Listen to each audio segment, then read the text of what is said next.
Alors, à ce stade, on se rend compte qu'on a du pour, on a du contre, hein, et c'est peut-être le moment d'aller un petit peu plus loin, d'ouvrir un peu nos perspectives pour essayer de voir un peu l'avenir.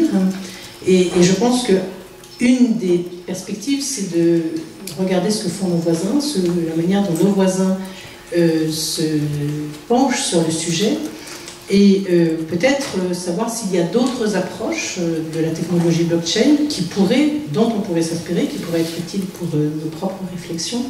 Et nous avons la chance d'avoir parmi nous Madame le professeur Charlène Bouchard, qui vient de Laval. Alors elle n'est pas arrivée ce matin, hein, parce que je pense que ce matin elle aurait du mal à arriver, mais on a eu la chance de pouvoir l'accueillir il y a quelques jours. Et Madame le professeur donc, Bouchard travaille beaucoup sur la blockchain, et je comprends que vous êtes relativement pionnière dans votre domaine au Canada. Alors je ne sais pas si c'est tout le Canada, si c'est le Québec, vous êtes universitaire de Laval, vous allez nous en dire plus justement. Et finalement, la question qu'on pose spontanément quand on rencontre une personne avec qui on peut échanger en termes de droit comparé, c'est « et vous ? Comment vous faites? Est-ce que ça marche? Est-ce que ça ne marche pas? Est-ce que vous êtes surpris de la manière dont on aborde les questions? Est-ce que votre approche est différente? Voilà, toutes ces questions un petit peu en vrac que je vous soumets, et je suis certaine que vos réponses vont être très éclairantes. Merci. Oui, je vous remercie beaucoup. Donc, je vous avais préparé une présentation PowerPoint et j'avais tenté d'articuler mon discours. On a des petits problèmes avec... je dis toujours aux étudiants, ce qui est complexe, ce n'est pas le discours juridique, maintenant c'est la technologie. C'est ce qui nous insécurise le plus avant d'entrer en classe. Tout d'abord, j'aimerais remercier donc, les professeurs Barban et les professeurs Manille, donc, et aussi la faculté de droit de l'université de Paris-Sud, de m'accueillir, de me donner l'occasion de vous entretenir d'une question qui me passionne, les chaînes de blocs et les impacts juridiques. Comme ceux qui m'ont précédé l'ont mentionné, le droit des sociétés est un terrain de jeu vraiment extraordinaire pour la chaîne de blocs. On y retrouve les trois fonctions. Et j'ai eu l'occasion, moi, de prendre connaissance de l'ouvrage, donc je vous invite à l'acheter. Il est... j'ai pas de droit d'auteur, donc je suis impartiale. Écoutez, j'en ai pris connaissance, et j'ai pris connaissance de beaucoup de littérature sur la chaîne de blocs, et c'est, je pense, une première pierre importante en droit des sociétés qui est posée, parce qu'il y a très très peu de littérature juridique sur cette question. Donc je vous félicite tous pour votre contribution. Donc écoutez, après avoir pris connaissance de l'ouvrage, j'ai tenté de voir comment je pouvais me positionner cet après-midi, apporter peut-être une pierre supplémentaire. Et j'ai travaillé beaucoup au cours des dernières années sur la fonction d'automatisation donc de la chaîne de blocs, donc les contrats intelligents. On parle depuis quelques minutes des pactes d'actionnaires. Donc nous au Québec, pour ceux qui connaissent peut-être moins le Québec, donc nous sommes l'une des provinces du Canada, donc une des provinces de tradition civiliste, et on se partage le terrain du bijuridique avec nos collègues des autres provinces canadiennes. Donc il y a des disparités importantes entre la common law et le droit civil à ce niveau. Donc je ne sais pas si on pourra, si vous voyez un petit peu ce que j'ai présenté. On les regardera peut-être pas tous, mais j'insisterai peut-être sur les diapositives qui m'apparaissent les plus importantes. Écoutez, en signe d'introduction, au Canada, la technologie de la chaîne de blocs a émergé au moment même où les vols de données, on en parle beaucoup, les vols de données sont légion, l'intelligence artificielle fait son entrée, et à l'époque où la connectivité 5G devrait décupler les données en circulation. Oh là là, je vais me dépêcher. Donc actuellement, Comme partout sur la planète, l'écosystème se développe, la recherche universitaire s'anime dans le domaine de la chaîne de blocs et les investisseurs sont à l'affût des opportunités. Donc le Québec tente de se positionner et il tente de se positionner à travers l'intelligence artificielle. Donc l'intelligence artificielle est un secteur qui est extrêmement porteur et qui s'appuie sur les données massives. Donc au Québec, le cheval de bataille que nos dirigeants ont tenté de prendre, c'est de situer la chaîne de blocs comme un trait d'union entre les données massives et l'intelligence artificielle. Donc, j'en suis peut-être... vous en êtes au tout début, diapositive 5. Donc, ça va être difficile, évidemment, de suivre. Alors, peut-être simplement vous mettre sur le plan, je pense que... oui. Donc, peut-être simplement vous mettre sur le... vous mettre sur le plan. L'approche de nos dirigeants, c'est de situer la chaîne de blocs pour sécuriser l'infrastructure de l'intelligence artificielle. Diapositive 7 peut-être, face à la puissance donc du phénomène transformateur et inéluctable que constitue la chaîne de blocs. Donc plusieurs États tentent de se positionner aujourd'hui. On a pu voir que la France, dans le domaine financier, est en avance. Donc nous, je vous avouerai qu'on en est encore au comment. Donc deux logiques s'affrontent, on l'a vu cet après-midi. Donc la logique de la liberté d'innovation, qui est un peu une logique anglo-saxonne, et une logique plus protectionniste, qui est celle d'un pays comme la France. Donc, au Québec, le choix qu'on a fait, c'est une approche qui est fondée sur le bac à sable réglementaire. Donc, l'objectif du législateur, c'est de tester la législation dans les différents processus et structures de l'État, et surtout tester la législation dans la relation avec nos citoyens. Donc, l'objectif du législateur, c'est de renforcer l'écosystème de la chaîne de blocs. Donc, voilà pour cette entrée de jeu. Peut-être maintenant, donc, je vous ai préparé un plan en deux parties. Donc, dans un premier temps, mon objectif, c'est de vous parler, en fait, de revenir sur des éléments qui sont sortis cet après-midi dans les présentations. Donc, les contrats intelligents et la relation d'affaires, donc les forces et les faiblesses des contrats intelligents. Donc, je reviendrai sur des éléments qui ont été soulevés cet après-midi. Et c'est la raison pour laquelle, moi, je pense que l'intérêt, c'est de privilégier les contrats hybrides ou les contrats mixtes en droit des sociétés.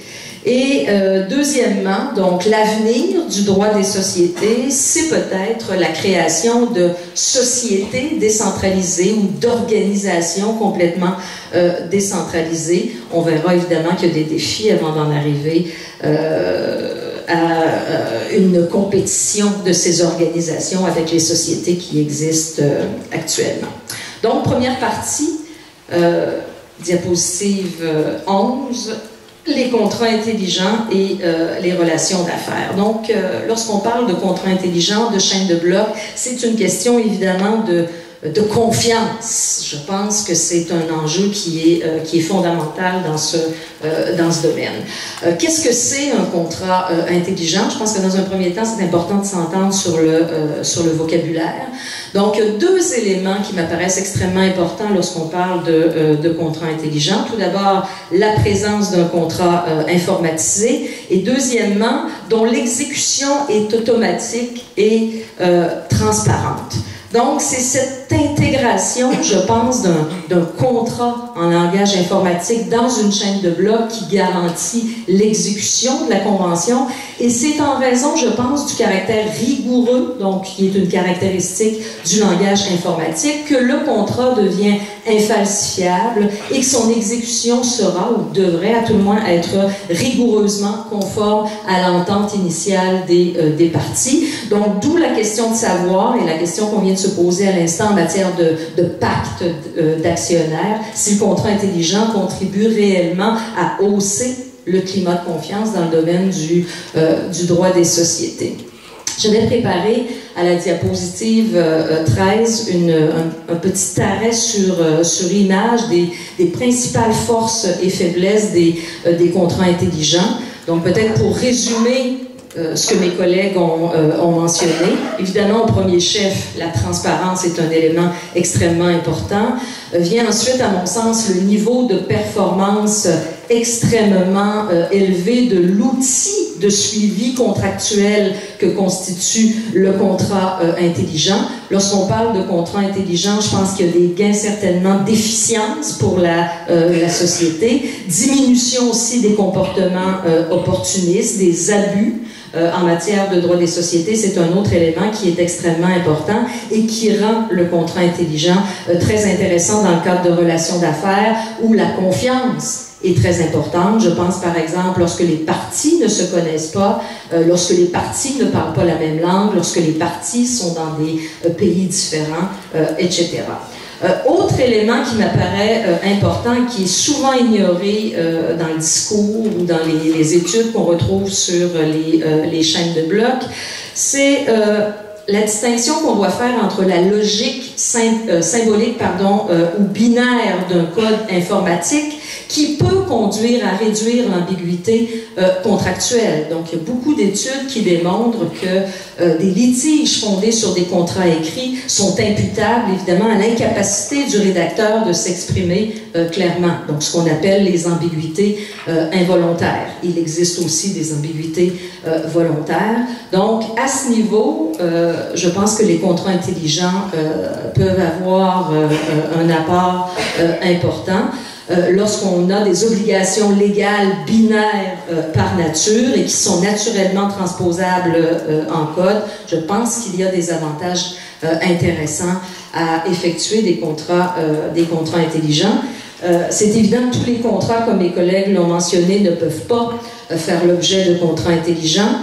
J'ai une liste de contrats possibles et de contrats impossibles. Lorsqu'on parle de contrats possibles, je pense aux obligations de résultats objectives, prévisibles, alors qu'à l'opposé, les contrats relationnels ne se portent pas à ce type de contrat. Donc, paiement de clause pénale, paiement de clause de crédit, on en a donné plusieurs exemples cet après-midi, les clauses de vote, l'exécution de pactes d'actionnaires, la distribution de dividendes.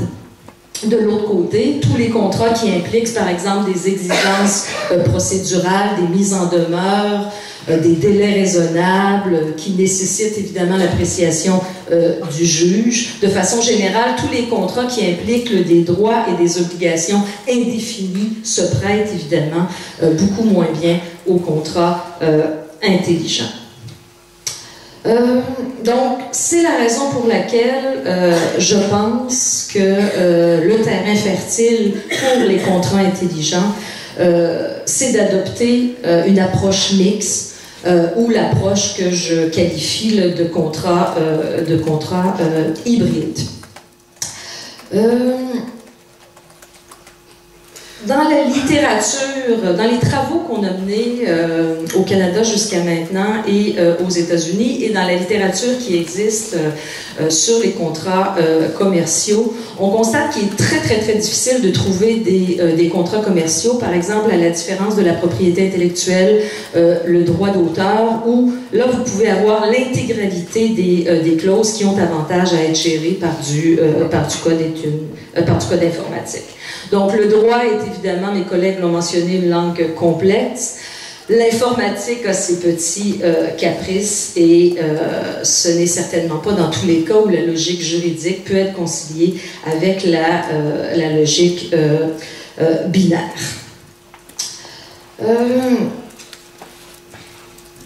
Les autres limites en ce qui concerne les contrats intelligents, on a parlé de la confidentialité. J'ajouterais peut-être qu'il existe des chaînes de blocs qui protègent la confidentialité, Monero, Zcash, mais évidemment, ces chaînes de blocs ne supportent pas encore le déploiement donc de contrats intelligents robustes comme la chaîne de blocs Ethereum, le pseudonymat, on en a parlé cet après-midi, évidemment, dans le cadre d'une chaîne de blocs publics.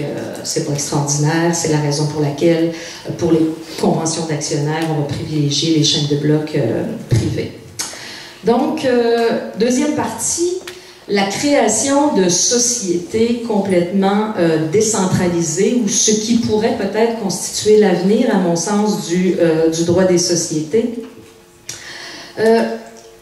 Si je résume un peu ce que mes collègues ont mentionné avant moi, en matière de gouvernance d'entreprise, la chaîne de blocs est intéressante pour réduire les coûts de fonctionnement, donc on parle de gain en efficience, pour améliorer les mécanismes de contrôle interne des sociétés, les contrôles de comportements opportunistes. Et ce qui ressort aussi, c'est l'augmentation de la transparence globale des sociétés. Actuellement, en raison de la fonction d'automatisation de la chaîne de blocs, actuellement les sociétés, je dirais, sont presque exclusivement régies par des règles de droit et des documents écrits, alors qu'on se pose la question, est-ce qu'avec la chaîne de blocs, le code pourra supplanter ces documents écrits? Qu'est-ce qu'on entend par organisation décentralisée? Eh bien, les organisations décentralisées, c'est peut-être là où mes petits schémas auraient été intéressants. Donc, il y a deux types d'organisations décentralisées. Les organisations, c'est la 19 et la 20, je crois.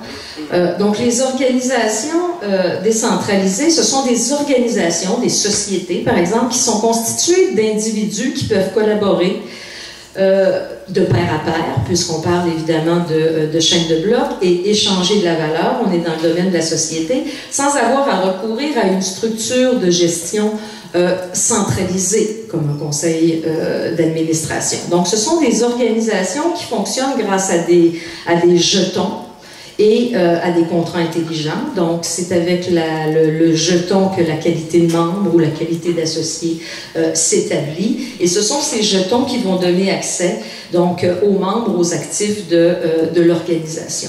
La gouvernance des organisations décentralisées est horizontale, donc elle est beaucoup moins hiérarchique que dans les sociétés qu'on connaît aujourd'hui. Et ce qui est intéressant, c'est que la gouvernance est fondée sur un consensus collectif distribué qui remplace le conseil d'administration ou encore la direction générale qu'on connaît aujourd'hui. La différence qu'on doit faire entre l'organisation décentralisée et l'organisation autonome décentralisée, qui est le stade suprême d'automatisation, dans ce deuxième cas, c'est l'intelligence artificielle. Donc, c'est un maillage de contrats intelligents qui remplace le consensus collectif. C'est la situation de DAO. Vous avez peut-être suivi les déboires, parce que DAO est la société du domaine du financement participatif, du crowdfunding. Donc, ça a été la première organisation décentralisée. Il y a de plus en plus, c'est surtout le message que je voulais vous donner cet après-midi, donc il y a de plus en plus de nouvelles entreprises décentralisées qui sont testées actuellement. À l'Université Laval, j'ai actuellement 4 projets avec des entreprises et je voulais vous parler de EVA. Donc, je vous invite peut-être à aller sur Internet. EVA. Donc, EVA, c'est une organisation complètement décentralisée qui a été créée par des étudiants, par 2 étudiants de l'Université Laval, qui fait à peu près la même chose que Uber. Donc, tout le monde connaît Uber, sauf que EVA n'a pas d'opérateur central. Donc, les chauffeurs, comme je vous le mentionnais, reçoivent des jetons afin de devenir membres et utilisent des contrats intelligents pour gérer les demandes des clients. Donc, l'organisation offre, c'est surtout ce qui est intéressant, de bien meilleures conditions aux chauffeurs qu'Uber. Donc, je vous invite à aller voir leur site Internet. C'est assez bien fait et ça vous montre le potentiel de ces sociétés.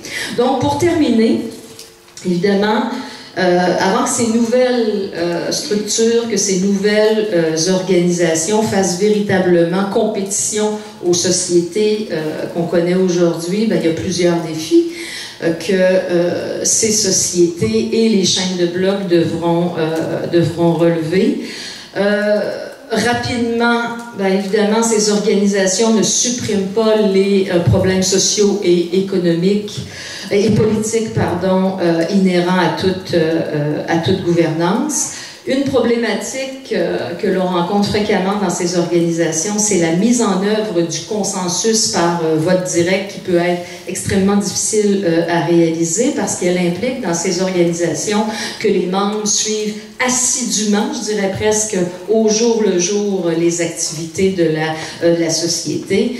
Donc, il faut intégrer à ces organisations des programmes d'intéressement à ces sociétés. Bon, la sécurité, lorsqu'on parle de chaîne de blocs avec la cryptographie et les mathématiques, c'est ce qui fait la force de cette technologie. Mais lorsqu'on parle de cette deuxième couche qui est déployée par les contrats intelligents, eh bien, il y a un potentiel de faille, comme ce qui s'est produit avec DAO. Et peut-être pour terminer, les défis purement juridiques. Donc, nous n'avons pas actuellement dans nos États, donc de structures juridiques pour pouvoir accueillir ces organisations, si ce n'est par exemple des sociétés de personnes, les sociétés en non collectif, ou encore chez nous les sociétés en commandite, dans la mesure où ces sociétés répondent aux 3 conditions là, de l'article 2186 du Code civil. On pourrait peut-être imaginer, je regardais au Delaware ou encore au Nevada, aux États-Unis. Donc, on parle de mettre en place une Limited Liability Corporation sérielle, qui est une structure juridique qui pourrait être intéressante en matière de responsabilité limitée pour ces entreprises. L'autre défi, évidemment, c'est toute la question de la réglementation des valeurs mobilières. Écoutez, en conclusion, je dirais que je suis professeure depuis 22 ans. J'ai débuté ma carrière avec une thèse sur les personnes morales en étudiant l'anthropomorphisme des... vous imaginez si on m'avait dit que 20 ans plus tard, mes recherches porteraient sur des sociétés gouvernées par la technologie et les logiciels libres, je vous avouerai que je ne l'aurais pas cru. Pour répondre à la question de ma collègue, est-ce que la blockchain pourrait améliorer les pactes d'actionnaires? Moi, je pense que oui. Je pense que la chaîne de blocs a plusieurs avantages. Dans le cadre de conventions hybrides, je pense qu'il peut y avoir intérêt à utiliser cette technologie. Je vous remercie.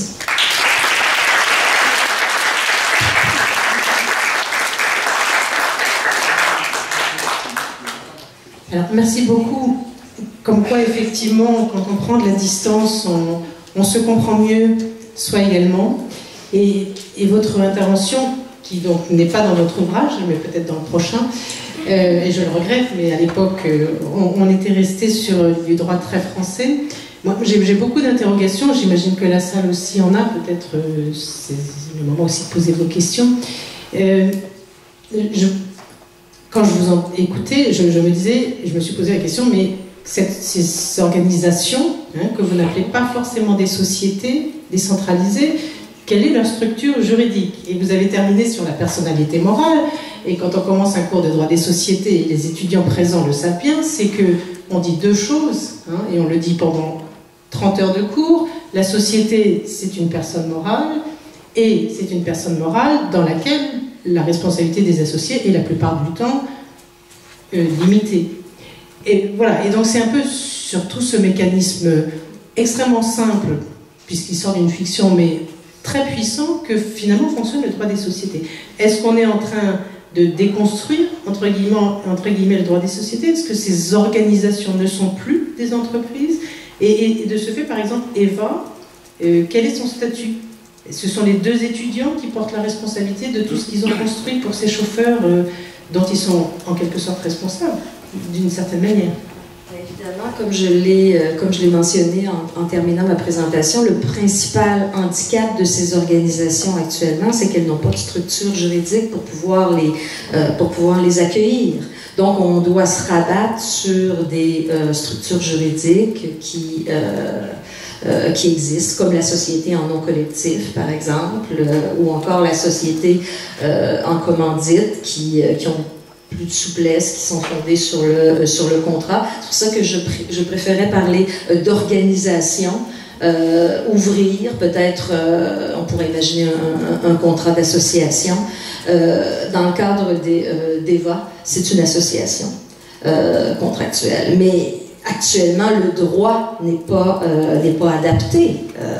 C'est évident que lorsqu'on se lance en affaires, on fait le choix d'une structure juridique avec une personne morale. L'objectif, c'est d'isoler son patrimoine personnel, pour des aléas.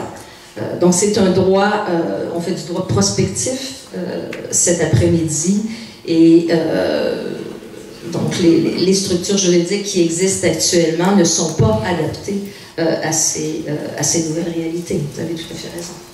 C'est très intéressant, et je pense que les juristes ici présents, nous tous, nous pouvons réfléchir à ces nouvelles entités qui émergent, qui sont proches du droit des sociétés, mais qui restent des associations, faute de pouvoir entrer dans les catégories du droit des sociétés. Donc là, on sort de blockchain et droit des sociétés, ça sera pour le prochain ouvrage.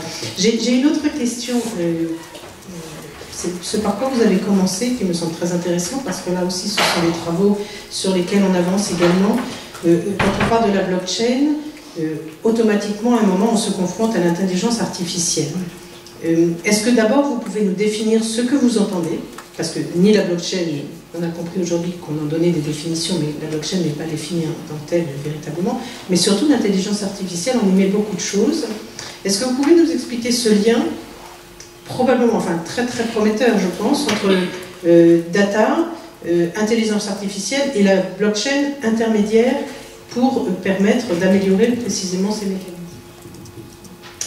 Donc, comme je le mentionnais, au Canada, donc l'écosystème de l'intelligence artificielle est très développé. Donc à Montréal, il y a entre autres un institut de recherche, MILA, qui fait le pont là, entre plusieurs universités. Donc, c'est poser la question de savoir, parce que je vous avouerai qu'au Canada, on était un peu en retard en ce qui concerne l'émergence de la chaîne de blocs. Donc, nos dirigeants se sont posé la question comment on pourrait l'intégrer et un peu rattraper, si on veut, ce retard. Donc, la force de la chaîne de blocs, je pense que c'est ressorti cet après-midi, c'est la question de la sécurité. Et ce qui manque actuellement, les chercheurs en intelligence artificielle, et je ne suis pas une spécialiste de l'intelligence artificielle, c'est la sécurité. Donc, la chaîne de blocs, il y a plusieurs études qui démontrent que la chaîne de blocs pourrait faire le pont, être un trait d'union entre l'intelligence artificielle et les données massives.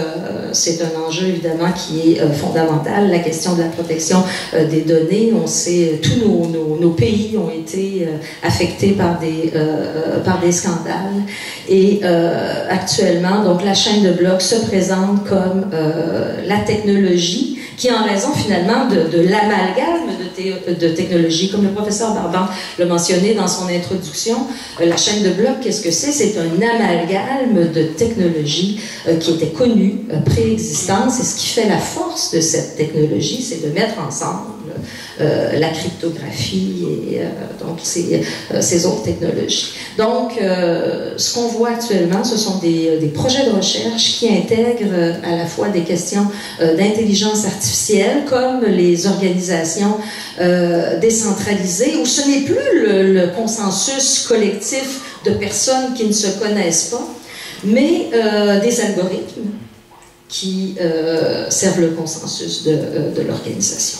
Écoutez, il y a beaucoup de travaux encore à faire là-dessus. Oui, de vastes champs de recherche intéressants. Alors, l'heure tourne, je voudrais aller un tout petit peu plus loin, mais c'est des choses que vous avez d'ailleurs évoquées. Il y a différentes approches. Il y a l'approche plutôt libérale qui consiste à dire on va faire entrer ces nouvelles technologies, ces nouveaux amalgames de technologies dans le droit, et puis finalement le droit va s'adapter, ou alors on va créer un cadre. Et à partir du moment où on crée un cadre, est-ce que c'est un cadre qui va favoriser la prévention des abus uniquement, ou est-ce que ça va être un cadre plus contraignant, voire plus répressif?